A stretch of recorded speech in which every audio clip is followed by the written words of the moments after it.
여러분이 성게를 밟는다면 그 사실을 바로 알 수 있을 겁니다. 저 뾰족한 가시 좀 보세요. 찔리셨나요? 하하, 으악! 성게는 공격적이지는 않지만 자신을 잡아먹으려는 어떤 생물에게도 저항할 수 있는 훌륭한 방어력을 가지고 있습니다. 가시에 찔려도 위험하고 한 입 물어도 위험하죠. 독을 피할 수 없어요. 성게는 세계의 모든 바다에 살고 있기 때문에 피하는 것은 불가능합니다. 성게는 대부분 얕은 물가의 바위 웅덩이나 암초에 숨어 있습니다. 그래서 부주의한 사람들은 성게를 많이 밟을 수 있어요. 성게의 길고 독이 든 뾰족한 가시는 바늘처럼 보입니다. 만져도 그런 느낌일 거예요. 이 가시는 꽤 깊이 들어갈 수 있고 강한 독까지 내뿜습니다. 치료제요? 가시를 빨리 제거하고 소금물로 씻으세요. 성게를 좋아하는 작은 해양 포유류가 한 마리 있어요. 누굴까요? 바로 해달이에요. 귀엽다고 해서 강하지 않은 건 아닙니다. 해달은 거의 물을 떠나지 않습니다. 심지어 낮잠을 잘 때도 마찬가지예요. 해달은 물 위에서 멀리 떠내려가지 않도록 서로 손을 잡습니다. 해달은 지구에서 가장 높은 밀도의 털을 가지고 있습니다. 평방 인치당 100만 개의 털이 있어요. 인간은 고작 2,000개 정도예요. 해달은 도구도 잘 다룹니다. 돌을 망치처럼 사용해서 조개 껍질을 열 수 있죠. 자, 여러분, 성게를 여는 다른 방법이 있을까요? 여러분도 해달에게 한번 해달라고 해보세요. 스톤피쉬는 미인 대회에서 우승하지 못할 거예요. 돌이랑 가장 닮은 미인을 뽑는 대회가 아니고서야 말이에요. 이 물고기는 작고 반사되지 않는 눈과 거친 피부로 주변 환경과 완벽하게 섞일 수 있습니다. 머리도 크고 입은 더 큽니다. 그리고 바위가 가득한 곳에 살죠. 해변에 있다고 해서 안전을 장담할 수는 없죠. 스톤피쉬는 물 밖에서 24시간 동안 생존할 수 있어요. 한 발로 밟거나 손으로 잡는 것조차도 그렇게 재밌지는 않을 거예요. 이들의 등지느러미에는 매우 강한 독이 있거든요. 발로 밟으면 이 독이 분출되는데 마비나 심지어 심부전을 유발할 수도 있습니다. 신속한 도움이 필요할 거예요. 스톤피쉬가 물속이든 어디든 간에 가장 위험한 생물 중 하나라는 건 놀랄 일이 아니죠. 바위가 많은 곳을 돌아다닐 때는 조심하세요. 이 물고기는 숨바꼭질하는 것을 좋아해요. 상자 해파리의 촉수는 3m까지 자랄 수 있습니다. 그리고 하나의 촉수에는 침세포가 5,000개나 있어요. 보통 물에만 사는 동물치고는 인상적이죠? 이들의 독은 먹고 싶은 건 무엇이든 마비시킬 수 있을 만큼 충분히 강합니다. 만약 여러분이 쏘인다면 아주 많이 아플 거예요. 상자 해파리의 독에는 심장, 피부세포, 심지어 우리의 신경계에도 영향을 미치는 단백질이 들어있습니다. 상자 해파리가 지구상에서 가장 위험한 생물 중 하나로 여겨지는 것이 당연하네요. 자외선 차단제, 탄산음료, 커피 혹은 또 다른 유명한 방법은 추천하지 않을게요. 효과가 없어요. 최선의 선택은 그냥 바닷물일 겁니다. 바다의 지배자는 상어가 아니라 해파리인 것 같군요. 자, 근처 바다의 바위 웅덩이를 살펴보세요. 이 귀엽고 작은 문어를 볼 수 있을지도 몰라요. 자꾸 파란 고리가 있네요. 귀여워라. 하지만 속지 마세요. 이 문어는 좋은 애완동물이 될 수 없습니다. 이 문어는 화가 나면 모두에게 가까이 오지 말라고 경고하기 위해 파란 형광빛을 번쩍이기 시작할 겁니다. 그리고 이런 빛을 보면 도망가시길 강력히 권고합니다. 이 문어의 독은 청산가리보다 1000배나 더 위험해요. 또한 알려진 해독제도 없습니다. 가장 좋은 방법은 사진을 찍고 멀리 도망가는 거예요. 더 좋은 방법이요? 그냥 도망가세요. 아무리 문어라고 해도 보통은 물속에서 나오지 못할 테니까요. 전 차라리 장난감에 새우나 붙이고 놀래요. 해저 근처에 큰 통나무가 보이시나요? 어쩌면 오래된 배의 일부, 보물, 금, 다이아몬드일지도 몰라요. 횡재다! 가까이 다가가는데 뭔가 눈에 띄네요? 헤엄을 치고 있어요. 이 통나무는 상어나 돌고래가 아니에요. 바다 악어입니다. 자, 당황하지 마세요. 만약 여러분이 바다에서 이 악어를 마주친다 해도 이들이 여러분을 음식으로 생각할 가능성은 거의 없습니다. 이 악어의 목에는 물속에서 익사하는 것을 막아주는 특별한 밸브가 있습니다. 그렇다고 물 수 없다는 뜻은 아니에요. 보통 이 악어는 근처의 섬으로 가는 중인데 맨몸 서핑이 가장 빠른 이동 방법일 뿐일 겁니다. 배를 탈 수가 없다네요. 멀리서 보는 건 괜찮습니다. 당장 해안으로 헤엄쳐 가지는 마세요. 바다 악어는 얕은 물에 매복해 점심을 사냥하길 좋아합니다. 제가 백상아리를 한 번이라도 보고 싶은 때가 있다면 그건 아마 제가 악어와 함께 잠수를 했을 때일 겁니다. 백상아리가 제대로 자극을 받는다면 악어를 한입거리로 잡아먹을 테니까요. 멕시코 해안에서의 항해라니 완벽한 휴가일 것 같죠? 태양과 푸른물, 가장 큰 멸종 위기에 처한 바다 생물까지요. 잠깐, 뭐라고요? 바키타 돌고래는 위험하지는 않지만 인사나 사인을 해주려고 배에 다가오지는 않을 겁니다. 부끄러움을 정말 많이 타거든요. 스페인어로 작은 소를 뜻하는 바키타는 바다에 사는 작은 포유류입니다. 눈 주위에 검은 자국이 있는데 제 눈엔 바다 판다처럼 보이네요. 이 돌고래를 보게 된다면 아주 특별한 경험이 될 거예요. 이들은 멸종위기에 처해 있는데 주로 어망에 이 돌고래들이 사고로 걸리는 경우가 많기 때문이에요. 야생에 10마리밖에 남지 않은 것으로 추정됩니다. 갈라파고스 제도는 전설이죠. 코끼리 거북, 푸른 발얼간이새, 갈라파고스 붉은 개, 붉은 입술 부치까지요. 하지만 만약 이곳에서 수영을 한다면 물속에서 정말 예상치 못한 것을 보게 될지도 몰라요. 바로 이구아나죠. 어디에나 있어요. 이 거대한 해양 파충류는 수중 바위에서 자라는 해조류를 먹습니다. 이들은 엄격한 채식주의자예요. 동네 물고기들이 틀림없이 기뻐하겠네요. 이에 이구아나에게는 수영을 쉽게 할 수 있도록 도와주는 길고 납작한 꼬리와 매일의 일광욕을 위해 바위 위에 올라갈 때 사용하는 날카로운 발톱이 있습니다. 하지만 자세히 보세요. 재채기를 자주 하거든요. 감기에 걸린 건 아니에요. 재채기로 소금을 내뿜어요. 특별한 분비선이 코에 소금이 들어가는 걸 막아주고 이렇게 재채기로 소금을 제거합니다. 고통스럽겠어요. 멋진 건 이 이구아나가 사람과 함께 물속에 머무는 것을 개의치 않아 한다는 거예요. 이 섬은 아주 오래 고립되어 있었기 때문에 이곳의 생물들은 인간을 두려워하지 않는다고 해요. 해변에서 조개 껍질 줍는 것을 좋아하신다면 주운 조개 껍질에 주인이 없는지 확인해보세요. 달팽이는 이 세상 어디에나 있고 대부분 만져도 무해합니다. 하지만 모두 그런 건 아니죠. 절 믿으세요. 정작 오둥은 육지에 사는 달팽이와는 전혀 다릅니다. 채식주의자도 아니에요. 독이 있는 바다 생물은 500여 종이 넘습니다. 그중 몇몇은 사람을 심각히 해칠 수 있습니다. 이 작은 달팽이들은 매우 사악해요. 청자고둥은 작살 같은 이빨로 독을 주입합니다. 그리고 치실도 안 쓴다네요. 청자고둥의 독은 마비, 실명, 폐기능 상실, 그리고 더 심한 증상을 일으킬 수 있습니다. 뒷마당 달팽이에게 잘해주는 게 좋겠어요. 달팽이들이 청자고둥에게 도움을 청할 수도 있잖아요. 바다 생물과 하이파이브를 하고 싶나요? 자, 그렇다면 태즈메니아산 붉은 손 물고기를 만나보세요. 이 물고기는 다른 물고기처럼 헤엄치지 않고 걷는답니다. 이들은 바다 바닥을 거닐기 위해 지느러미 모양의 손을 사용합니다. 이 해저의 보행자들은 수영하는 사람이나 보트의 방해를 자주 받습니다. 어떤 사람들은 심지어 이 물고기를 애완동물 삼아 집에 데려가고 싶어 하기도 해요. 그냥 손만 흔들고 지나가는 게 좋겠어요. 만약 불가사리가 사진 찍히는 걸 좋아한다면 이는 불가사리가 사람과 의사소통을 할 수 있다는 뜻일까요? 의사소통이 가능하다면 불가사리는 자기를 그냥 놔두라고 할 겁니다. 이들은 항상 심술궂어요. 바닷가의 해변 친척들과 달리 악마 불가사리는 크고 위험합니다. 이 불가사리는 그레이트 베리어 리프 같은 거대한 산호지대에서 보통 발견되는데요. 이들의 독은 인간들에게도 공포가 될 수 있습니다.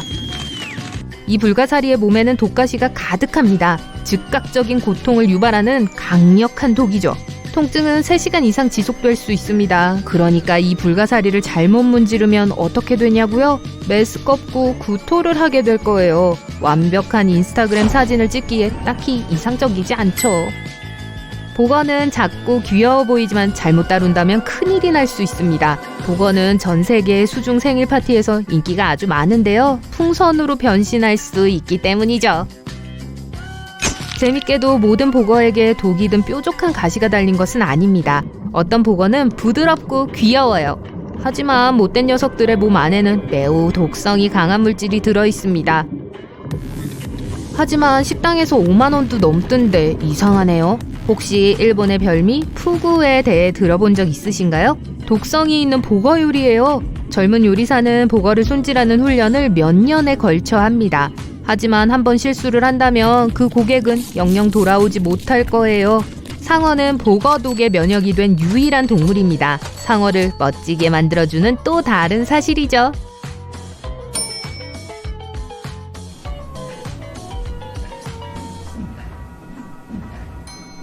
가장 먼저 몸 주위가 약간 무거워지는 게 느껴져요. 여러분은 마치 부드럽지만 무거운 담요 아래서 자고 있는 것 같아요. 기분도 좋고 아무것도 하기 귀찮아요. 다행히도 여러분은 이 담요를 옮길 힘을 내요. 눈을 뜨니 이상해요. 어떤 푸른 빛에 둘러싸여 있어요. 눈을 비비고 싶은데 손 대신 촉수가 있다는 걸 알게 돼요. 여러분은 겁에 질린 것과 크라켄으로 변한 것이 믿기지 않는 부분은 건너뛰어 볼까요? 며칠 동안 존재에 관한 공포, 당혹스러움, 그리고 완전한 광기를 겪은 후에 마침내 진정할 수 있게 돼요. 이제 가장 무서운 해양 괴물이 되는 게 어떤 건지 알아봅시다. 자, 그 무거운 담요는 수압이었어요. 여러분이 숨어있는 깊이에서는 엄청나죠. 이걸 견딜 수 있는 생물은 거의 없어요. 거기로 승용차를 가져가면 무거운 물의 무게 때문에 산산조각이 날 거예요. 하지만 여러분은 크라켄이에요. 어떤 차보다 강하죠. 여러분의 몸은 이런 환경에서 붕괴되지 않아요. 두꺼운 탄력성이 있는 피부는 어떠한 압력에도 견딜 수 있고, 강한 근육은 이곳에서 자유롭게 움직일 수 있게 해줘요. 그리고 여긴 파란 빛이 나요. 너무 깊이 있어서 햇빛이 거의 들어오지 않아요. 수압 때문에 어디가 위인지 아래인지 구분하기 어려워요. 하지만 다행히도 여러분은 망원경의 렌즈처럼 수면에서 오는 빛을 포착할 수 있는 거대한 눈을 갖고 있어요.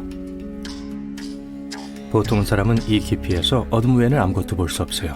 하지만 여러분의 눈에는 야간 투시경 장치 같은 게 내장되어 있어요. 그래서 이 푸른 빛을 볼 수 있죠. 이 깊이에는 거의 아무것도 없어요. 끝없이 무거운 공허함만이 있을 뿐이죠. 몇 마리 물고기와 침몰한 배들의 잔해를 볼 수 있어요. 여러분이 여기서 만나는 바다 생물들은 꽤 특이해요. 아귀들이 있고 온갖 모든 종류의 투명한 오징어들이 있어요. 생각해보면 여기선 대왕 오징어가 유일한 친구예요. 그리고 여러분은 대왕 오징어들에겐 왕과 같은 존재예요. 일반적으로 해저 가까운 곳에서 노는 건 꽤 지루해요. 자고 먹는 게 다죠. 더 많은 간식을 얻기 위해 더 높은 곳으로 헤엄쳐가는 게 최선일 거예요. 올라오니 여러분 주변의 물이 더 밝아져요. 점점 더 많은 햇빛이 이곳으로 도달해요. 그리고 드디어 바다의 다른 주민들을 만나게 돼요. 거북이, 상어, 해파리, 문어, 가오리는 여러분을 발견하자마자 잽싸게 도망가요. 해파리를 제외하고는 모두요. 해파리는 신경 안 써요. 식사할 곳을 찾다가 물고기 떼를 발견해요. 좋아요, 여기 점심거리가 있네요. 식사를 마친 후 재미로 물고기와 돌고래를 겁주면서 그곳에 머물러요. 촉수를 조절하는 게 마음에 들어요. 10개나 있죠. 여러분 느끼는 걸 말로 표현하는 건 불가능하지만 손에 있던 손가락들이 당국 규대만큼 커졌다고 상상해보세요. 그리고 정말 놀라워요. 여러분은 촉수를 보잉 승객기만큼 길게 늘릴 수 있어요. 또 빨판도 있어요. 어떠한 생명체도 여러분에게서 빠져나갈 수 없을 정도로 꽉 잡을 수 있어요. 촉수 덕분에 빠르게 헤엄칠 수 있어요. 먼저 그것들을 다른 방향으로 움직이고 나서 그것들을 함께 누르면서 앞으로 나아가요. 여러분이 만들어낸 강한 물줄기는 모든 물고기를 옆으로 밀어내요. 흰 긴수염 고래가 있네요. 이것은 세계에서 가장 큰 포유동물이에요. 하지만 여러분 옆에선 강아지 같아 보이네요. 그래서 여러분은 수영하고 먹고 물고기와 다른 해양 생물들을 겁주고 그게 다예요. 인생이 좀 지루하네요. 그리고 얼마 오래 지속될까요? 100년, 1000년? 즐거운 시간을 보내고 싶어서 수면 위로 헤엄쳐 올라가요. 밝은 햇빛에 눈이 거의 멀 뻔했네요. 익숙해지려고 노력해요. 물이 조용해요. 바람이 없어요. 주위를 둘러보니 앞에 작은 점이 하나 있어요. 와, 돛이 달린 커다란 나무 배네요. 마침내 재미를 볼 수 있겠네요. 사람들을 만나 여러분에 대해 빨리 이야기해주고 싶어요. 그래서 배를 향해 행복하게 헤엄치고 있어요. 하지만 만약 누군가가 여러분을 지켜보고 있었다면 아마 꽤 무서워 보일 거예요. 그물에 걸렸어요. 얇아서 쉽게 뜯어서 수면으로 올라갈 수 있어요. 가판에 있는 사람들은 겁에 질렸어요. 소리를 지르고 다양한 방향으로 달려요. 이봐요, 여러분 어디 가요? 그냥 같이 놀고 싶은 건데. 사람들이 엄청 작아 보여요. 어부들은 여러분에게 작살과 도끼를 던지지만 고통이 느껴지지 않아요. 나무 가판에 촉수를 하나 올려놓고 실수로 그걸 부러뜨렸어요. 배 전체가 성냥갑처럼 부서지기 쉬워요. 네, 만지지 않는 게 좋겠어요. 여러분이 돌아서다가 실수로 배를 뒤집어요. 탑승했던 모든 사람들이 이제 물속에 있어요. 다행히도 여러분에겐 그들을 모두 구할 수 있는 족수가 충분히 있어요. 모든 낚시꾼들을 잡았는데 그들의 눈에서 공포가 익혀요. 기절하는 사람도 있어요. 배를 다시 물 위에 올려놓고 사람들이 갑판으로 돌아갈 수 있게 도와줘요. 그런 다음 배를 밀어내고 육지를 향해 헤엄쳐가요. 하지만 해변에 있는 사람들에게 자신을 보여주지 않기로 결심해요. 여러분이 구한 선원들이 어떻게 거대한 괴물을 만나 살아남았는지 모두에게 말해줄 거예요. 모두들 여러분이 얼마나 끔찍한지에 대해 말할 테지만 아무도 여러분이 그들을 구했다는 건 언급하지 않을 거예요. 얼마나 불공평해요. 바다 깊은 곳으로 돌아와 잠이 듭니다. 이상한 소리에 깼어요. 수도꼭지에서 싱크대로 물이 떨어지는 것 같아요. 눈을 뜨고 주변의 희미한 섬광을 봐요. 오, 흥미롭군요.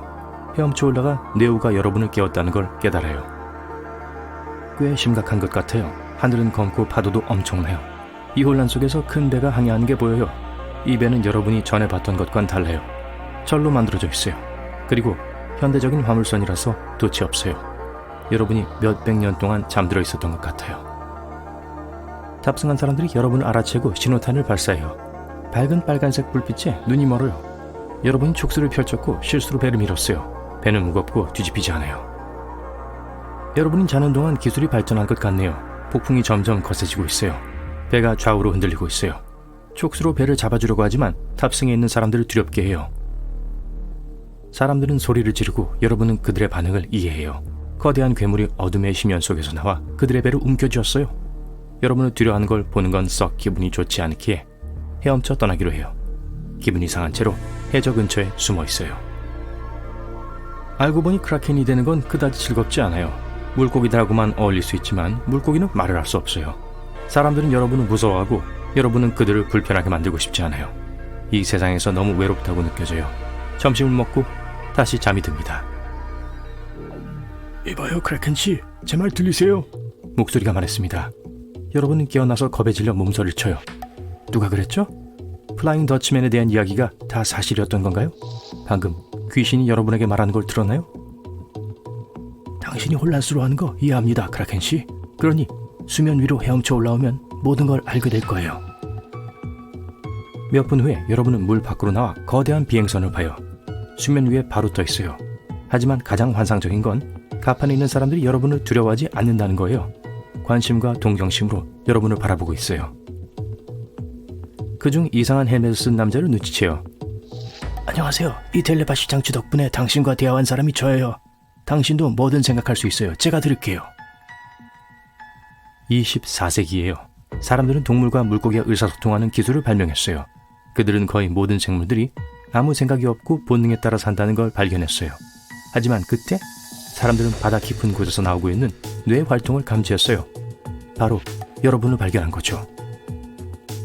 여러분은 지구상에서 가장 지적인 존재 중 하나인 것 같아요. 그리고 사람들은 여러분과 소통하는 것에 관심이 많아요. 마침내 수세기 동안의 외로움이 끝이 났어요. 자정 몇 시간 전이었어요. 대형 호화 유람선의 2200명 승객 중 몇 명은 아름다운 1등석 라운지에서 여전히 파티를 하고 있었습니다. 나머지는 침실에서 자고 있었고요. 객실들 중 일부는 아주 넓고 그림이 가득 차 있거나 화려한 조각품으로 장식되어 있었습니다. 다른 방들은 크기가 작고 수면 아래에 있었어요. 이 모든 사람들의 공통점은 딱 하나였습니다. 추운 4월의 밤 모두는 영국의 사우스햄튼에서 뉴욕시로 향하고 있었다는 거죠. 그 배의 이름은 타이타닉이었습니다. 당시 이 배는 가라앉지 않는 배로 여겨졌습니다. 여정의 시작에서 이 유람선은 뉴욕 기성과 거의 충돌할 뻔했지만 운 좋게도 타이타닉호는 몇 미터의 여유를 두고 그 배의 옆을 간신히 지나칠 수 있었어요. 승객들이 여객선 갑판을 가득 메운 가운데 안도의 한숨이 새어나왔습니다. 그들은 가까운 미래에 무엇이 자신들을 기다리고 있는지 거의 알지 못했습니다. 며칠 후 배는 북대서양에 도착했습니다. 뉴펀들랜드에서 595km 떨어진 곳이었죠. 그런데 그곳에서 상상도 할 수 없는 일이 일어났습니다. 4월 14일 오후 11시 40분쯤 여전히 깨어있던 사람들이 신비롭고 강력한 힘에 의해 쓰러진 거예요. 이미 침대에 있던 승객들은 바닥으로 튕겨져 나갔습니다. 비명소리와 엄청난 혼란이 일어났어요. 재난이 일어나기 몇 달 전 거대한 얼음 덩어리가 그린란드 남서부의 빙하에서 떨어져 나갔습니다. 매머드가 여전히 지구를 배회하고 있었던 약 10만 년 전에 내렸던 눈으로 만들어진 빙산이었죠. 그리고 빙산이 막 움직이기 시작했을 때 그 크기는 엄청났습니다. 길이가 거의 520m이고 무게가 7,500만 톤이나 나갔거든요. 하지만 그 후 빙산은 원래보다 훨씬 더 남쪽으로 떠내려가게 됐어요. 타이타닉호가 북미로 가는 길에 지나야 했던 바로 그곳으로 움직인 거예요. 몇 달 동안 물에 녹은 후에도 이 빙산의 무게는 여전히 150만 톤에 달했습니다. 꼭대기는 거의 물 위에 30m의 높이로 우뚝 솟아 있었습니다. 하지만 그래도 이 거대 유람선에 탄 사람들의 눈에는 대수로워 보이지 않았어요. 언뜻만 본다면요. 사람들에게 보인 것은 이 거대 얼음의 아주 작은 부분뿐이었거든요. 보통 빙산의 가장 큰 부분은 수면 아래에 숨겨져 있고 수면 위로 보이는 건 겨우 10분의 1입니다. 타이타닉 빙산도 예외는 아니었어요. 하지만 충돌한 순간 배는 불운을 맞이했어요. 항로를 바꿀 수 없어 그 배는 얼음 속으로 떨어져 버렸어요. 적어도 선체칸 5개가 파열되었을 거예요. 배에는 즉시 물이 들어오기 시작했고 그 다음에는 칸마다 물이 범람했습니다. 먼저 배의 앞부분이 가라앉기 시작했어요. 그리고 배의 뒷부분은 공중에 거의 수직으로 올라가게 되었죠. 그리고 나서 귀청이 찢어질 듯한 굉음과 함께 배는 두 동강이 났습니다. 나머지는 잘 아시겠죠? 하지만 만약 우리가 이 재난에 대해 알고 있는 것이 사실이 아니라면 어떨까요? 배가 빙산에 의해 부서지지 않았다면 어땠을까요? 타이타닉호를 침몰시킨 것이 더 위험하고 훨씬 더 살아있는 존재라면요? 수면 아래 멀리 희미하고 어두운 바닷속 그림자가 숨어 있습니다. 둥글고 납작하며 팔이 여럿인 거대한 생명체를 상상해보세요. 팔이 아니라 강력한 촉수라고 해야 할까요? 대왕 오징어나 문어를 닮았지만 크기는 훨씬 더 큽니다. 배 열척에서 2.5km라고 설명할 수 있을 거예요. 소문에 의하면 불운한 선원들은 때때로 이 바다 괴물을 섬으로 착각했다고 합니다. 하지만 마른 땅을 밟는 대신 그들은 바다로 끌려 내려가게 되죠. 이들은 크라켄을 만나게 될 거예요. 크라켄은 바다 항해를 떠나는 모든 사람들이 두려워하는 전설의 생물입니다. 보통 크라켄은 아이슬란드를 거쳐 그린랜드, 노르웨이 해안의 바다에 출몰합니다. 무엇이 이 야수를 집에서 더 멀리 떨어지게 했는지 아무도 모르죠. 북대서양의 물도 마찬가지로 차갑습니다. 크라켄의 취향이죠. 크라켄은 호기심도 많습니다. 만약 타이타닉을 발견했다면 그 배는 크라켄의 관심을 벗어날 기회가 없을 거예요. 어두워서 유람선 위의 사람들은 첫 번째 경고 신호를 알아차리지 못합니다. 먼저 배 주위의 물에 거품이 생기기 시작할 거예요. 만약에 귀를 잘 기울이신다면 이상하게 콸콸거리는 소리도 들을 수 있을 거고요. 주변을 잘 관찰하신다면 수천 마리의 물고기와 해파리가 표면으로 떠오르는 것을 볼 수 있을 겁니다. 아래쪽에 무슨 일이 생겼다는 걸 알고 위로 올라오는 거죠. 하지만 타이타닉에 있는 누군가가 이 정신없이 움직이는 상황을 알아챘다고 해도 이 무서운 괴물로부터 벗어날 시간은 없을 겁니다. 크라켄은 피할 수가 없는 포식자로 거대한 크기와 엄청나게 길고 강한 촉수를 가지고 있으니까요. 갑판 위에 서 있는 9살 소녀는 이 바다 괴물에 대해 아무것도 모릅니다. 그저 아주 천천히 바다 밖으로 솟아오르고 있는 수많은 작은 섬들을 보고 있을 뿐이었죠. 그런데 이유는 모르겠지만 갑자기 온몸에 피가 식는 것 같은 느낌이 듭니다. 수백 마리의 작은 물고기들이 이 섬 사이의 물 웅덩이 사이를 뛰어오르고 있었어요. 하지만 곧 물고기들은 거대한 무언가의 측면을 넘어 물속으로 굴러 떨어집니다. 몇몇 뾰족한 점들이 표면 위에 나타났어요. 호기심 많은 소녀는 그 점들이 뿔처럼 생겼다고 생각했습니다. 뿔은 높이 올라갈수록 점점 더 두꺼워졌어요. 곧 그 뿔은 거대한 타이타닉 위로 우뚝 솟아올랐습니다. 배가 작아 보일 지경이네요. 이 뿔은 크라켄의 무서운 팔이었습니다. 소녀는 공포로 마비되었습니다. 하지만 그때 그는 코끼리만큼 큰 이 괴물의 눈을 발견했어요. 아이는 정신을 차리고 소리를 지르며 앞뒤를 재지 않고 달려가 버렸습니다. 아이의 고함 소리는 사람들의 관심을 끌었어요. 사람들은 배 옆으로 모여 무엇 때문에 이 아이가 그렇게 겁을 먹은 건지 이야기합니다. 그리고 발견했죠. 일단 점점 더 많은 승객들과 승무원들이 그 장면을 더 잘 보기 위해 난간 너머로 몸을 기울이고 있네요. 그냥 구경하는 게 아니라 충격에 빠진 상태입니다. 사실 무서운 짐승이 여러분이 탄 배를 공격하려 한다는 이야기를 듣는다면 자신의 눈을 믿을 수 있었을까요? 게다가 어둡기까지 해서 아무도 저 어둡고 거대한 그림자가 무엇인지 명확하게 볼 수 없었어요. 하지만 그 다음 몇 분 동안 크라켄은 자신이 신기루가 아니라는 것을 증명합니다. 갑자기 괴물 같은 팔 중 하나를 들어 배 쪽으로 뻗었어요. 크라켄의 팔은 전체 선체보다 더 길 수도 있었다고요. 여자들은 비명을 지르고 기절하기 시작합니다. 남자들도 역시 겁에 질린 것처럼 보입니다. 정신을 똑바로 차린 사람들은 아이들을 데리고 피난처로 달려갑니다. 그때 강력한 첫 번째 타격으로 배가 흔들립니다. 크라켄은 충분히 기다렸죠. 이제 작전 준비가 다 됐습니다. 타이타닉에 탑승한 사람들은 공황에 빠져 혼란이 가득합니다. 사람들은 정처 없이 뛰어다니고 소리를 지르면서 이 짐승을 더욱 자극할 혼돈을 만들고 있었어요. 보통 이 괴물은 그냥 혼자 있는 걸 좋아합니다. 긴 촉수를 이용해 해저 깊은 곳에서 몸을 바닥에 묶고 게으르게 먹이를 사냥하죠. 날씨가 비정상적으로 따뜻하거나 방해를 받을 때만 수면 위로 올라와요.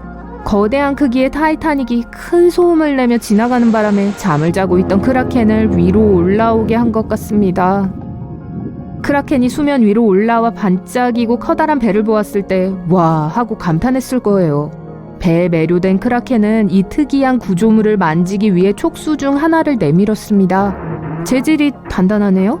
크라켄은 이걸 쥐었을 때 부서질지 궁금증이 들었습니다. 시간을 낭비하지 않고 크라켄은 배를 팔 몇 개로 감싸서 찌그러뜨려 보려고 시도했어요. 여기저기 돌아다니며 배 밖으로 떨어지고 짜증나는 고음에 소음을 내는 작은 생물들이 크라켄을 짜증나게 하기 시작합니다. 열이 오르기 시작하네요. 실험은 이제 그만하고 이 괴물은 타이타닉호 주변을 여러 번 돌면서 다음 공격을 준비합니다. 이번에는 타격 강도가 훨씬 세요. 금속을 구부리고 연약해지게 만들었어요. 솜씨 좋게 촉수를 한 번 더 휘두르면 배에 물로 가득 차기 시작합니다. 크라켄은 마치 노력의 결과를 즐기려는 듯 뒤로 물러섰어요. 하지만 그때 배가 속도를 올려 자신으로부터 멀어지려고 하는 헛된 시도를 하고 있다는 걸 깨달았죠. 타이타닉에 탑승한 사람들은 안도의 한숨을 내쉬었습니다. 그 짐승은 어디에도 보이지 않았어요. 하지만 이들은 크라켄이 결코 장난감을 놓치지 않는다는 걸 거의 알지 못했습니다. 배의 속도는 느려지기 시작했어요. 그러고 배의 뒷부분은 천천히 위로 올라가고 앞부분은 물속으로 내려가고 있었어요. 승객들과 승무원들은 갑판 위로 넘어져 버렸습니다. 너무 무서워서 소리조차 내지 못합니다. 그러니까 이 모든 일이 완전하고 섬뜩한 침묵 속에서 일어나고 있었어요. 배는 자체 무게로 인해 두 부분으로 쪼개지게 되었습니다. 너무 강렬한 사고에 크라켄도 겁을 먹고 도망가 버렸어요. 겁에 질린 짐승은 다시 바다로 뛰어들어 보글보글 끓는 거대한 소용돌이를 만들어냅니다. 그리고 소용돌이의 힘이 타이타닉호의 잔해를 바다 깊은 곳으로 끌어당기게 되었어요. 하지만 여기서 가장 비극적인 일은 크라켄은 사실 배에 타고 있는 사람들에게 관심이 없다는 거예요. 크라켄은 그저 물고기를 우적우적 씹으면서 행복해하는 동물이에요. 더 큰 먹이가 필요하지 않습니다. 이 거대한 배를 바닥으로 끌어내리고 있는 건 그저 이 동물의 호기심이었습니다.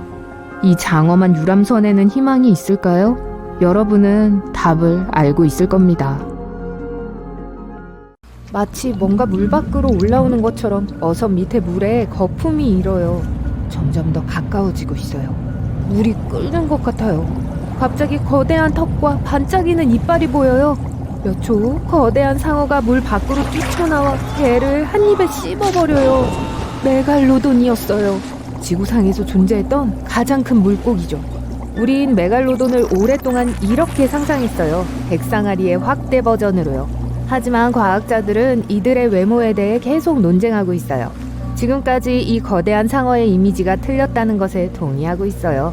과학자들이 확신하는 데이터가 있는데요. 바로 크기예요. 약 15m 정도죠. 이건 스쿨버스만큼 크고 지하철 차량 길이에 버금가는 크기예요. 평균적인 사람의 8.5배죠. 이걸 현대 백상아리와 비교해봅시다. 메갈로돈은 3배 더 커요. 하지만 이건 어림짐작일 뿐이에요. 우리에겐 온전히 보존된 메갈로돈 골격이 없어요. 그건 메갈로돈이 뼈가 아니라 연골을 갖고 있었기 때문이에요. 메갈로돈이 멸종한 이래 360만 년이 지나서 남아있는 게 거의 없어요. 발견된 건 치아와 척추 몇 개뿐이에요. 비교하자면 공룡은 약 6,600만 년 전에 멸종했어요. 하지만 그들의 단단한 뼈는 완벽하게 보존되었기 때문에 우리에겐 공룡의 골격에 대한 다양한 예시가 있어요. 과학자들은 이빨과 턱을 바탕으로 메갈로돈의 크기를 계산했어요. 이건 이빨 하나예요. 약 18cm 길이죠. 손바닥보다 더 커요. 그리고 현대 백상아리 이빨보다 3배 정도 커요. 메갈로돈의 턱은 폭이 2m였고 이빨이 5줄이나 있었어요. 총 276개의 면도날처럼 날카로운 이빨들이었죠. 다른 보존된 유골은 척추예요. 이것은 150개의 척추뼈로 구성되어 있는데 폭은 각 15cm 정도 돼요. 칼슘이 많이 함유되어 있었는데 메갈로돈이 신선하고 차가운 우유를 좋아했거든요. 아니라 거대한 상어의 막대한 질량을 척추뼈가 견뎌야 했기 때문이에요. 이 화석들을 바탕으로 과학자들은 모형을 만들었고 메갈로돈의 대략적인 크기만을 계산했어요. 하지만 이보다 더 클 수는 없었을 거예요. 모든 건 호흡 때문이에요. 물고기가 클수록 더 많은 산소가 필요해요. 그 말은 아가미 영역이 더 넓어야 한단 거죠. 이것은 물을 여과해 산소를 모으는 기관이에요. 메갈로돈이 조금이라도 더 크면 숨 쉬는데 어려움을 겪을 거예요. 그래서 과학자들은 15m가 개별적인 최대 크기라고 믿고 있어요. 평균적으로 이들은 몇 미터 더 작았어요. 이제 무게에 대해 이야기해 봅시다. 평균적으로 한 메갈로돈은 30에서 35톤 나갔어요. 비교하자면 백상아리는 무게가 1톤인데 이건 30배 정도 가벼운 거예요. 진짜로요. 스쿨버스는 7.5톤으로 4배 가벼워요. 메갈로돈의 무게는 빈 보잉 737과 비교할 수 있어요. 하지만 현대의 흰긴 수염 고래는 크기와 무게에서 메갈로돈을 능가해요. 30m 대 15m예요. 거의 2배나 더 길죠. 흰긴 수염고래 무게는 약 180톤이에요. 이건 메갈로돈 6마리나 여객기 6대 정도예요. 아니면 성인 코끼리 33마리에 맞먹죠. 이 비교 방식 마음에 들지 않나요? 이제 메갈로돈의 외모예요. 과학자들은 이게 백상아리처럼 생기지 않았을 거라고 믿어요. 메갈로돈은 다른 어류과에 속하는데 아마도 거대한 샌드 타이거 샤크처럼 생겼을 거예요. 납작한 코에 작은 눈, 등지러미는 뒤로 움직이죠. 샌드 샤크는 크기가 같은 2개의 등지러미를 갖고 있어요. 색은 밝은 갈색의 흰 배를 갖고 있죠. 샌드 샤크처럼 몸 전체에 갈색 반점이 있었을지도 몰라요.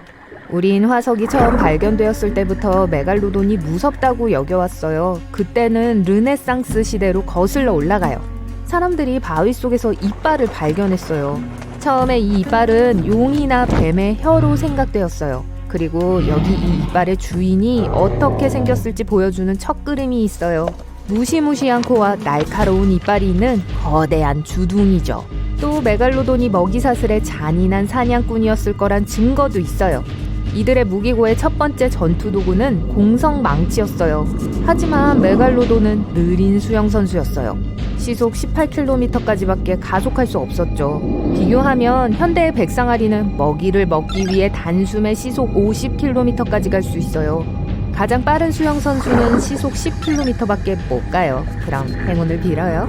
하지만 메갈로돈은 엄청난 질량을 갖고 있어요. 느리긴 하지만 공성 망치는 엄청난 힘을 가졌어요. 메갈로돈은 먹이를 기습 공격했어요. 딱 한 번 맞힐 기회가 있었죠. 놓치면 2라운드까지 시간이 아주 오래 걸렸을 거예요. 메갈로돈의 기동성은 대형 트럭에 견줄만 했어요.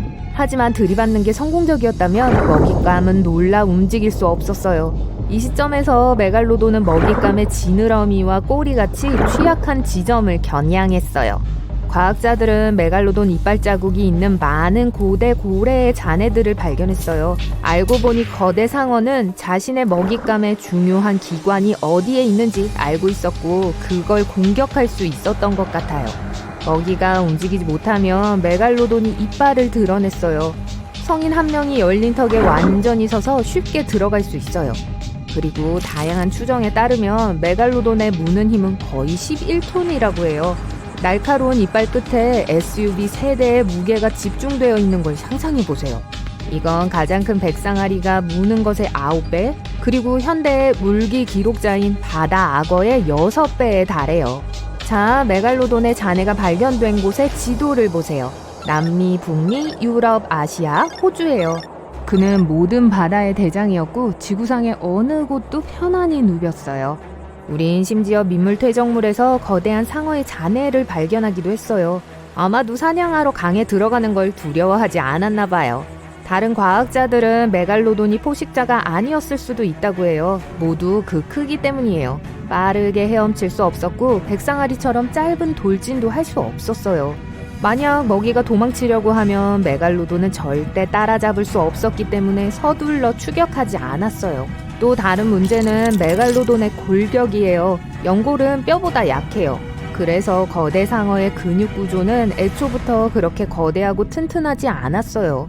메갈로돈은 심지어 청소부였을 수도 있고 싸움을 하지 않았을 수도 있어요. 이제 고대 상어가 멸종한 이유 중 하나예요. 메갈로돈은 온도가 섭씨 12도인 얕고 따뜻한 물을 좋아했어요. 하지만 300만 년 전에 기후가 추워졌어요. 이게 메갈로돈의 영토와 많은 식량을 앗아갔죠. 거대 상어의 주식이었던 원시 고래들이 사라지기 시작했어요. 더 빠른 포식자들이 남은 음식을 가져갔어요. 메갈로돈은 굶기 시작했죠. 진화 과정에서 새로운 선수가 등장해요. 현대 범고래의 조상인 이빨고래죠. 떼지어 살았고 메갈로돈보다 두뇌가 더 컸어요. 그래서 시간이 흐르면서 메갈로돈과 경쟁하기 시작했죠. 그들은 메갈로돈의 어설픈 점을 이용했어요. 범고래 무리는 거대 상어를 상대로 한 경쟁에서 쉽게 이길 수 있었어요. 많은 과학자들은 이것이 세계에서 가장 큰 상어가 사라진 이유라고 믿고 있어요. 하지만 메갈로돈이 아직 살아있고 우리 행성의 어두운 물속을 떠돌고 있다는 이론이 있어요. 몇몇 호주 어부들이 믿을 수 없는 크기의 상어를 만났다고 했어요. 하지만 아무도 이 증언들을 확인해 줄 수 없었죠. 이 이론의 팬들은 거대한 상어가 인간의 눈으로부터 멀리 떨어진 깊은 물에 숨을 수 있다고 믿고 있어요. 예를 들어 마리아나 해구요. 지구에서 가장 깊은 곳이죠. 에베레스트 산을 물에 집어넣은 것보다 더 깊어요. 그리고 거기서도 메갈로돈의 이빨이 발견됐어요. 하지만 과학에 따르면 그런 거대 상어가 마리아나 해구에 살 수 없는 이유가 여러 가지 있어요. 첫째로 거긴 너무 추워요. 메갈로돈은 아마 냉열 동물이었을 거예요. 그래서 살아남기 위해 환경의 따뜻함을 이용해야만 했을 거예요. 하지만 마리아나 해구의 물은 약 섭씨 4도 정도로 차가워요. 더 깊을수록 햇빛이 닿기 힘들기 때문이에요. 두 번째 이유는 압력이에요. 10m 깊이마다 압력은 1기압씩 증가해요. 즉 30m 깊이의 물은 표면에서 느끼는 것보다 3배나 더 강하게 여러분을 압박해요. 메갈로돈의 약한 근육과 연골은 마리아나 해구 깊이 잠수하는 걸 허락하지 않았을 거예요. 그리고 제일 중요한 건 음식이죠. 바다 표면에서 멀리 떨어져 있을수록 살아있는 생물은 적어져요. 메갈로돈은 3에서 7m에 이르는 원시 고래를 먹었어요. 마리아나 해구에는 작은 물고기만 서식해요. 메갈로돈은 절대로 못 잡을 거예요. 그리고 크기로 판단하건대 메갈로돈이 한 일의 전부는 먹이를 먹고 다시 먹이를 찾는 것이었죠.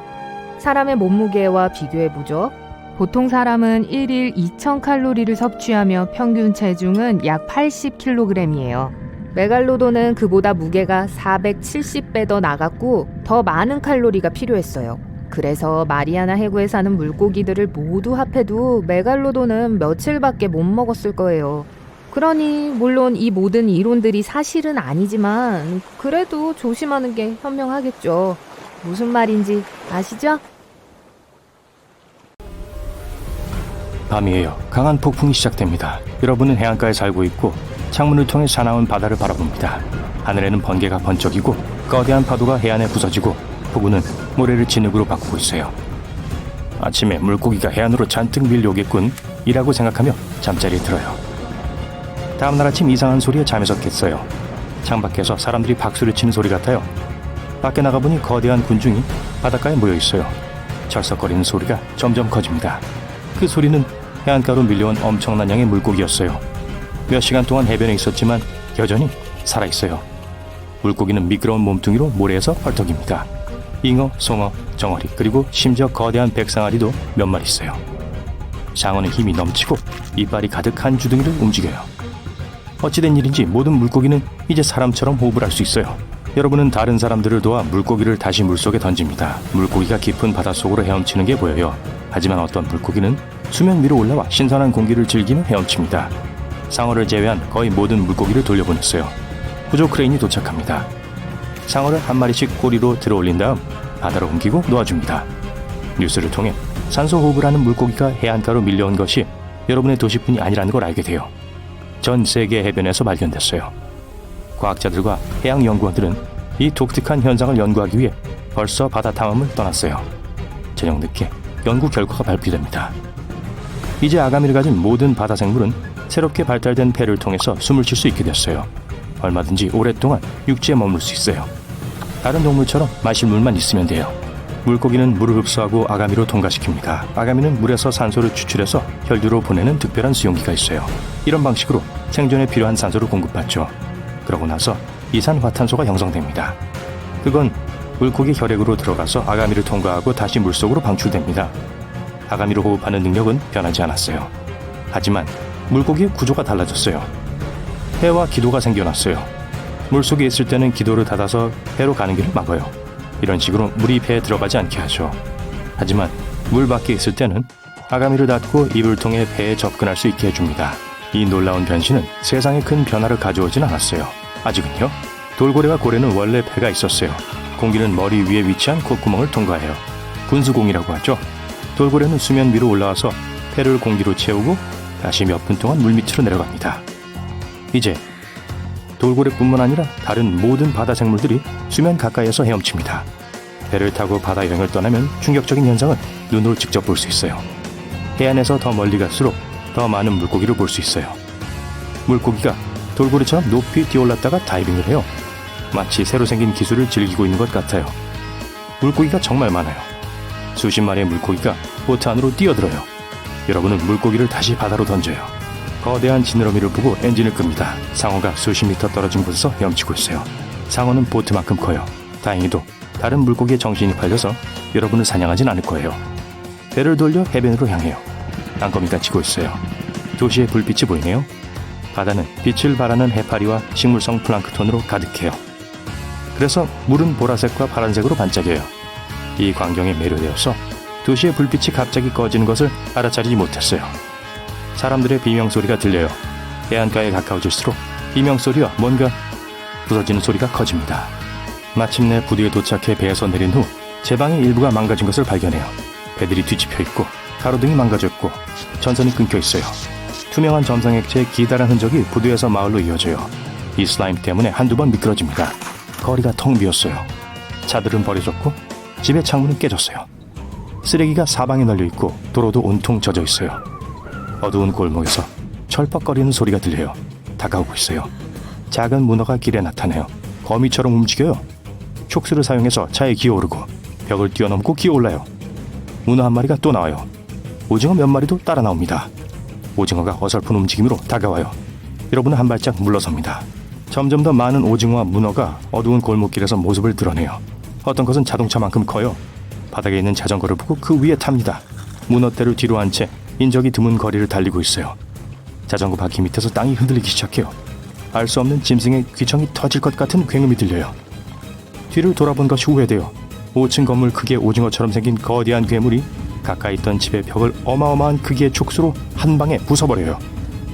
이 괴물은 깊고 어두운 바다에서 왔어요. 배가 생기고 나서 신선한 공기를 마실 기회를 엿보고 있었어요. 음식 냄새를 맡고 본능에 이끌려 물 밖으로 나왔어요. 도시 불빛이 크라켄의 주의를 끌었어요. 거대한 촉수로 건물벽과 도로에 달라붙은 크라켄이 여러분을 따라와요. 바로 옆에 바로 앞에 터널이 보여요. 자전거 페달을 힘껏 밟아 간신히 안으로 들어가요. 그런데 그때 등 뒤에서 이상한 소리가 들려요. 크라켄은 문어처럼 내부 골격이 없고 몸은 근육으로 이루어져 있어요. 그래서 어떤 구멍이든 액체처럼 들어갈 수 있어요. 크라켄이 터널 안으로 여러분을 쫓고 있어요. 마치 수십 개의 꼬리를 가진 뱀처럼요. 하지만 속도가 느려지고 있어요. 속도를 내서 터널을 빠져나와요. 겁에 질린 채 가능한 한 빨리 달려서 아침경에 가장 가까운 도시에 도착합니다. 이곳에서 이웃들을 만나고 바다 괴물이 전 세계 해안 도시에 출몰했다는 걸 알게 돼요. 다행히도 괴물은 육지에 오래 머물지 않아요. 차가운 바다 깊은 곳에서 오랫동안 살아왔기 때문에 피부는 햇빛을 견디지 못해요. 새벽이 되자 괴물은 물속으로 돌아갑니다. 하지만 상어와 다른 바다 생물들이 먹이를 찾아 해안으로 오는 일이 점점 더 빈번해졌어요. 여러 해가 지났고 육지에서 살아남는 법을 배웠어요. 꼬리를 차고 흔들고 지느러미로 밀면서 어설프게 길을 따라 움직여요. 해안 도시의 주민들은 물고기와 대형 오징어의 침입을 막기 위해 해변을 따라 거대한 벽을 쌓아요.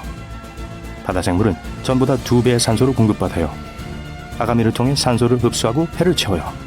덕분에 몸속의 혈액은 더 빨리 순환해요. 그래서 근육이 더 강해지고 두뇌가 더 발달하게 되죠. 물고기를 잡는 게 어려워졌어요. 쉽게 어망을 뚫고 배에서 뛰어내려요. 모든 해양동물, 특히 상어의 개체수가 증가합니다. 어떤 종류의 배로든 여행은 안전하지 않아요. 작은 어선은 상어에 의해 쉽게 뒤집힐 수 있어요. 거대한 유람선은 여러 마리의 대왕 오징어를 만날 수도 있어요. 그렇게 수백 년, 수천 년이 흘렀어요.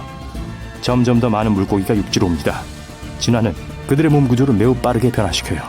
어떤 물고기는 긴 팔다리가 생겼어요. 피부는 약간 거칠어졌어요. 지느러미와 꼬리는 남아있지만 발이 더 길어졌어요. 악어의 팔다리를 가진 상어를 상상해보세요. 현재 대부분의 물고기가 그런 모습이에요. 수백만 년의 진화가 발생한 후 물고기는 사람과 비슷한 모습이 될 거예요. 하지만 비늘로 덮여있고 귀 뒤에 작은 지느러미가 있고 등에 큰 지느러미가 있을 거예요. 이때쯤이면 인류는 여러 개의 행성을 식민지로 만들었을 거예요. 그러면 물고기가 지구의 주인이 될 거예요. 어떤 상어들은 위를 뱉었다가 도로 제자리에 넣는 괴상한 능력을 갖고 있어요. 그러면 편리할 것 같긴 하네요. 대부분의 상어들은 엄청난 양의 음식을 먹어요. 하지만 문제는 자신들이 삼킨 모든 것을 소화하지 못한다는 거예요. 바다거북 등껍질과 부리, 새 깃털과 뼈, 랍스터 집게 등등과 같은 것들을 다시 뱉어낼 방법이 필요해요. 그러면 이 놀라운 생물들은 모든 내용물들과 함께 자진해서 위 전체를 토해내죠. 내용물을 다 꺼내면 주요 소화기관을 다시 안으로 넣어요. 이 과정은 1초도 안 걸립니다. 백상아리나 청상아리 같은 일부 상어종들은 눈을 따뜻하게 하는 특별한 시스템을 갖고 있어요. 망막이 눈과 뇌를 따뜻하게 해주죠. 이는 움직임을 더 잘 감지하는 데 도움이 될 뿐만 아니라 해상도도 향상시켜줍니다. 청상아리 같은 경우 이 종은 종종 다른 기온을 가로질러 수직으로 이동해요. 우린 대부분 움직일 수 있는 턱이 한 개뿐이지만 상어들은 아래턱과 위턱을 자유롭게 움직일 수 있어요. 별도로 움직이면 먹이를 더 잘 물 수 있고 더 빨리 그리고 더 빈틈없이 씹을 수 있게 되죠. 왠지 더 무시무시하네요. 상어는 한 번에 많은 수의 새끼 상어를 낳아요. 물론 종에 따라 달라요. 하지만 예를 들어 청세리 상어는 한 번에 130마리 이상의 새끼를 낳는 것으로 유명해요. 백상아리는 대부분의 정글의 고양이보다 더 강력한 턱 힘을 갖고 있어요. 6m 길이의 수중 사냥꾼은 제곱센티미터당 276kg 이상의 힘을 만들어낼 수 있어요. 그건 사자나 호랑이보다 4배 더 강한 힘이에요. 사람은 센티미터당 쥐꼬리만한 10에서 14kg의 압력으로 이길 승산이 전혀 없죠. 복상어는 엄청난 양의 물을 삼켜서 스스로를 방어해요. 그러면 상어의 몸이 평상시에 2배가 되거든요. 몸집을 키워서 잠재적인 위험을 쫓아내죠. 상어는 일생 동안 5만 개 이상의 이빨을 기를 수 있어요. 하지만 이빨이 모두 다 같은 건 아니에요. 가장 강하고 큰 것은 앞에 있어요. 그리고 뒤에 더 가까이 있는 것들은 작고 그리 강하지 않아요. 하지만 앞니가 손상되면 약한 이가 앞니를 대체할 수 있어요. 이건 상어의 이빨이 사람만큼 깊게 뿌리 내리지 않고 움직일 수 있기 때문에 가능해요. 상어의 피부는 사포와 같은 느낌이에요. 작은 이빨 같은 비늘로 덮여 있거든요. 상어의 꼬리 쪽을 향해 돋아 있습니다. 이 비늘은 상어가 물을 통과할 때 발생하는 마찰을 줄이는 데 도움이 돼요. 고래상어는 피부가 매우 두꺼워요. 몸 일부분은 15cm까지로 두꺼울 수 있어요. 동물 세계에서 가장 두꺼운 것 중에 하나죠. 과학자들이 이 생물의 혈액 샘플을 얻고 싶다면 많은 노력을 해야 해요. 상어는 굉장한 후각을 갖고 있어요. 하지만 그것 외에도 다른 동물을 감지하기 위해 감각 한 가지를 더 사용해요. 머리 주변, 콧구멍 근처, 그리고 코 아래에 특별한 구멍이 있어요. 바로 특별한 기관인데요. 투시력 같은 능력이 있습니다. 모든 생명체는 작은 전기장을 발생시켜요. 이 구멍 덕분에 상어는 그런 전기장을 발견하고 다른 동물들이 어디에 있는지 알아낼 수 있어요. 상어들은 놀라울 정도로 귀가 예민해요. 914m 떨어진 곳에서도 잠재적인 먹잇감의 소리를 들을 수 있어요. 또 물고기의 근육 조직을 수축할 때 생겨나는 것과 같은 저주파 소리를 포착할 수 있어요. 상어는 4억 년 이상 존재해오고 있어요. 그러니까 5번의 대량 멸종 중 4번이나 생존해왔다는 걸 의미하죠. 그 말은 상어는 에베레스트, 인간, 공룡, 심지어 나무보다 훨씬 더 오래 살았다는 게 돼요. 이 생물들은 산호초가 막 형성되기 시작한 시대로 거슬러 올라가요. 어떤 상어종들은 백상아리나 돌묵상어처럼 물 밖으로 뛰어나올 수 있어요. 이들은 공중에 2.5m 이상 뛰어오를 수 있다고 합니다. 이런 점프 능력 덕분에 바다 표범이나 바다새와 같은 동물들을 잡을 수 있어요. 하지만 우리가 남아프리카에 있지 않는 한 물에서 뛰어오르는 상어를 볼 수는 없을 거예요. 상어 뼈는 근육과 연골로 이루어져 있기 때문에 뼈보다 가볍고 밀도가 2배 낮죠. 다른 동물들보다 더 유연한데요. 그래서 다른 동물을 쫓을 때 급커브를 할 수 있게 해줘요. 귀상어가 이상한 모양의 머리를 갖고 있는 데는 이유가 있어요. 특이한 머리 때문에 이 생물은 놀라운 360도 시야를 갖고 있어요. 눈은 약간 앞으로 기울어져 있어서 서로 겹쳐지는 시야를 볼 수 있게 해주죠. 마귀상어의 무시무시한 턱은 탄력이 있는 인대에 붙어 있어요. 동물의 턱을 8cm까지 펼칠 수 있어요.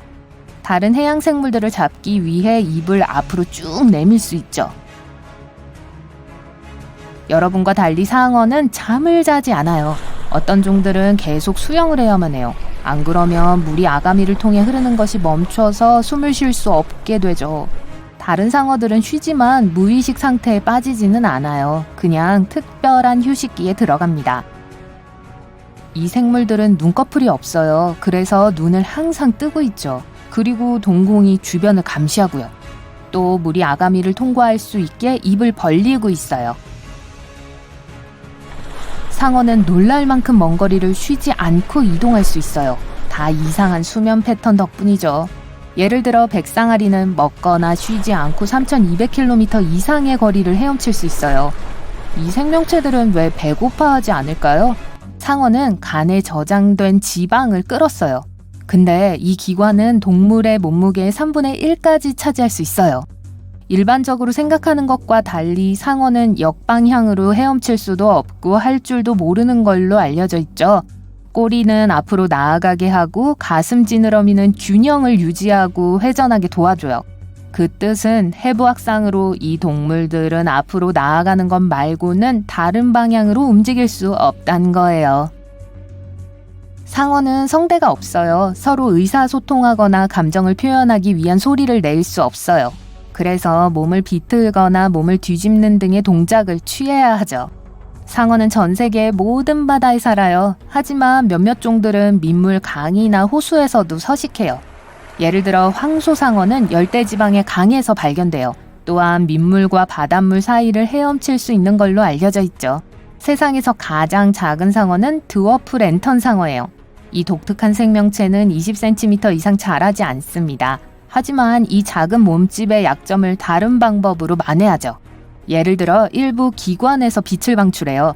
그리고 이 생물이 얕은 물에 살기 때문에 햇빛처럼 몸을 위장하는 데 도움이 됩니다. 청세리 상어는 엄청 먹어대요. 종종 필요 이상으로 많이 먹죠. 이 음식 중 일부는 에너지가 필요할 때까지 몇 주 동안 소화되지 않은 채로 남아있을 수도 있어요. 상어는 혀와 비슷하게 생긴 뭔가를 갖고 있어요. 하지만 이 기관은 혀 기저골이라고 불려요. 이는 상어의 가슴에서 입으로 이어지는 연골의 앞부분이에요. 움직이지 않고 거의 쓸모가 없어요. 그래서 이 혀는 먹는 과정에는 가담하지 않죠. 밀회로 덮여있지 않아요. 사실 이 혀의 유일한 진짜 용도는 상어의 아가미를 연결하는 뼈의 일부를 지탱해주는 것일 수 있어요. 세계에는 수백 종의 상어가 있어요. 더 정확히는 약 500여 종이에요. 그중 몇몇은 진짜 특이해요. 마귀상어, 돌묵상어 또는 쿠키커터 상어를 보세요. 이 모든 상어들은 크기가 다양해요. 몇 센티미터에서부터 수십 미터까지요. 또한 완전 다른 환경에서 살죠. 뱀상어는 입에 닿을 수 있는 모든 걸 먹어요. 이 상어가 먹은 가장 이상한 것들을 알려드릴게요. 비디오 카메라, 돈가방, 거의 모든 미국 주의 자동차 번호판, 개목줄. 상상이 되나요? 각각의 고래상어는 피부에 독특한 무늬를 갖고 있어요. 이 점과 줄무늬는 지문이 사람을 식별하는 데 사용되는 것처럼 각각의 상어를 식별하는 데 사용될 수 있어요.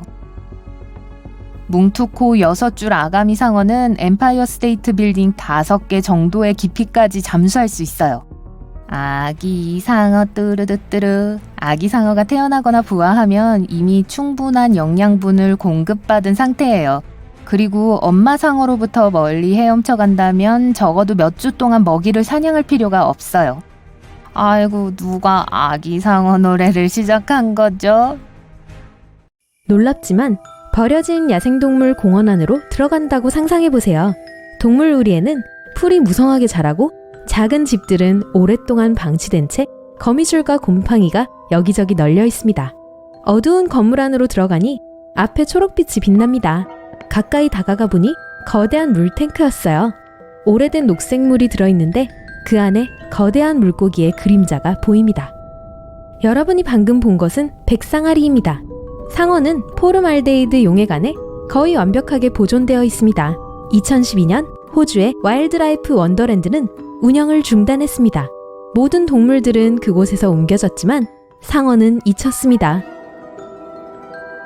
2018년 도시탐험가 루크 맥퍼슨이 이 버려진 곳을 방문하여 방부 처리된 상어의 동영상을 올렸어요. 동영상은 수백만 건의 조회수를 기록했고 상어는 로지라는 이름을 얻었습니다. 그 이후로 그 공원은 많은 관광객들을 끌어모았습니다. 불행히도 공공기물 파손자들도 있었어요. 그들은 수조를 망가뜨리고 그 위에 낙서를 했죠. 사람들은 이 특이한 발견을 보존할 것을 요구했고 몇 달 후 상어 탱크가 거의 파괴되었을 때 운영 중인 다른 전시센터로 옮겨졌습니다. 그곳에서 수조는 복원됐고 수조 안의 액체도 교체돼서 상어는 그 모습을 유지할 수 있었어요. 다음 버려진 장소는 훨씬 더 무섭습니다. 아마도 그래서 많은 방문객들을 끌어모으고 있는 거겠죠? 이곳은 체코에 있는 작은 마을 루코바입니다.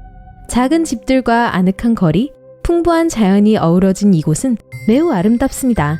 그런데 나무들 사이로 갑자기 오래된 예배당의 실루엣이 눈에 띕니다.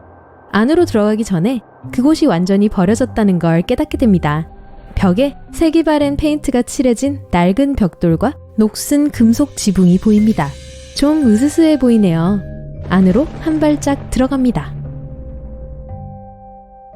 만약 여행자들이 밤에 이곳을 발견한다면 안에서 이것을 보고 비명을 지르며 도망칠 거예요. 예배당에는 수호 성인들의 동상이 있습니다. 대부분은 벤치에 앉아 있고 일부는 서 있죠. 석고상이기 때문에 움직이지 않아요. 하지만 가장 무서운 사실은 각 동상이 하얀 시트로 덮여 있다는 것입니다. 1968년 예배당 지붕이 썩기 시작했습니다. 결국 무너졌고 주민들은 더 이상 이곳에 오지 않았어요. 2014년 한 예술가가 석고상을 만들어 이곳에 놓았는데 마치 건물에 유령들이 있는 것처럼 보였습니다. 이 설치물은 전 세계의 관광객들을 끌어모으고 예배당을 복원하는 데 필요한 돈을 모으는 데 도움을 줍니다. 이곳은 미국입니다. 바손 하이웨이를 따라 운전하고 있어요. 길 양쪽에 울창한 숲이 있습니다.